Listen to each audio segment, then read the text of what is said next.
Joining me now to discuss further, retired U.S. Army Lieutenant General Karen Gibson, the former Director of U.S. Intelligence for the U.S. Central Command, also former senior U.S. diplomat Alan Ayer, who was a member of the team that negotiated the 2015 nuclear deal with Iran, and the former Deputy Assistant Secretary of Defense for the Middle East, Dana Stroll. General, I want to start with you. When you hear Kristen Holmes reporting, you hear the words of the President of the United States, retribution, retaliation. You also hear more assets being sent into the region by the Pentagon. Forgive the question, but does it sound like a clear plan, or does it sound more like an emotional reaction? Well, I think when we see that there are additional assets going forward, that would lead me to believe that the Central Command commander has requested these as a prudent, perhaps, pre-positioning of assets for what might be more expanded operations in the future. I mean, certainly it's an understandable desire to have retribution for the tragic deaths of American service members, but the number of perhaps refueling aircraft and others that are going forward lead me to believe that perhaps there is planning for a more expansive target set than what we've seen to date, which has largely been focused on eliminating or reducing Iran's military capabilities that can be used to interdict or affect commercial shipping in the Strait of Hormuz. And Alan, follow on from there. If you get expanded assets and you get expanded targeting, do you believe that is likely to convince the Iranian leadership, okay, it's time to back down or come back to the table with a more conciliatory approach? Highly unlikely, John. This Iranian leadership, more radical, more militarized, less risk-averse, and more anti-U.S., is almost certainly not going to capitulate because they see any capitulation as just inviting further pressure from the United States and and Israel.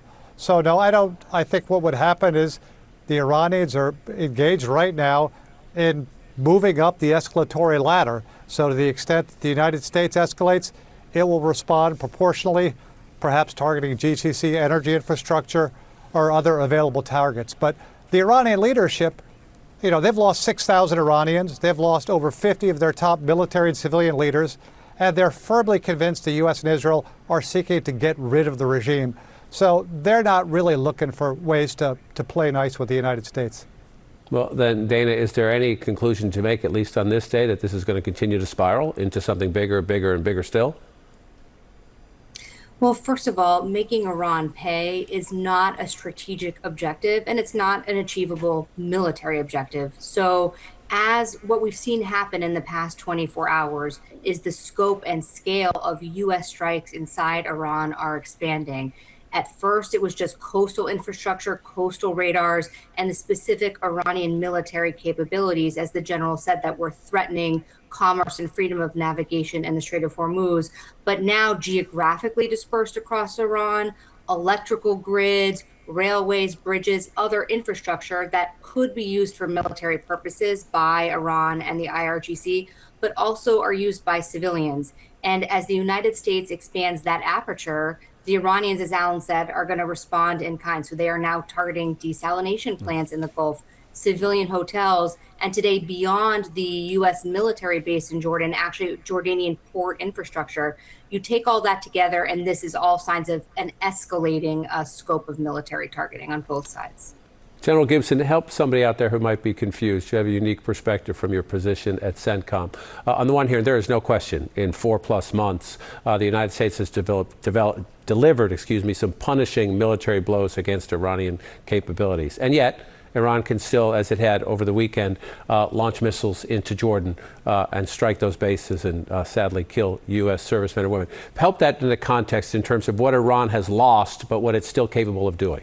Yes. So I think in terms of the strike against Jordan, the range itself of that weapon was not a surprise. Perhaps the precision and accuracy of the strike, depending on whether the building that they actually struck was the one they intended to, that might be somewhat of a surprise. But even though the U.S. military has conducted punishing airstrikes for months and really significantly degraded much of Iran's inventory, there is still much that remains, and actually eliminating it entirely is a very high bar, particularly for things like one-way attack drones. They're cheap, They're plentiful, they're easy to hide, they're hard to find, there aren't a lot of signatures until they begin to launch one. It reminds me very much of trying to entirely eliminate the IED network in Iraq that was being used against American service members, decades ago. It's just a very asymmetric fight, and it is incredibly difficult to eliminate every one of those weapons. Obviously, as they've demonstrated, they still have and continue to produce inventory. And Alan, as we have the conversation about the United States and Iran, we see the Houthis deciding to get involved as well, to join the escalation, if you will. It's not directly connected, maybe, but it certainly is connected. What's the impact of that? Well, the obvious one, John, which is that, again, this is not because Iran asked them to. It's because they've got their own beef with the Saudis. The animosity mutual between those two have acted up in the last couple of weeks. So, yeah, that will not only restrict Saudi's ability to export what it was shipping overland to avoid the Strait of Hormuz, but it will also degrade the Saudis' ability to import vital foods they need for their own population.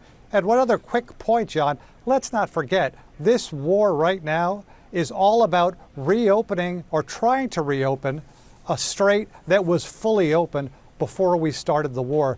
The putative cause of this war, the nuclear issue, is so far down the road you can't even see it.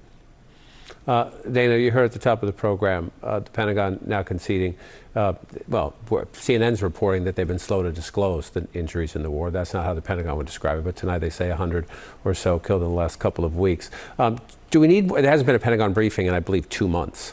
In the middle of injured, forgive me for that, injured here. There hasn't been a Pentagon briefing in 2 months. Does the administration, should it be more transparent, or are they right to say, we can't tell you about these injuries because of security concerns? I think it's two challenges, and we've seen other Department of Defense teams and other Pentagon teams balance these tensions. So on the one hand, information that's extremely timely allows the enemy, in this case Iran, to learn whether or not their targeting is effective. And if it's not effective, then they're going to learn how to improve over time.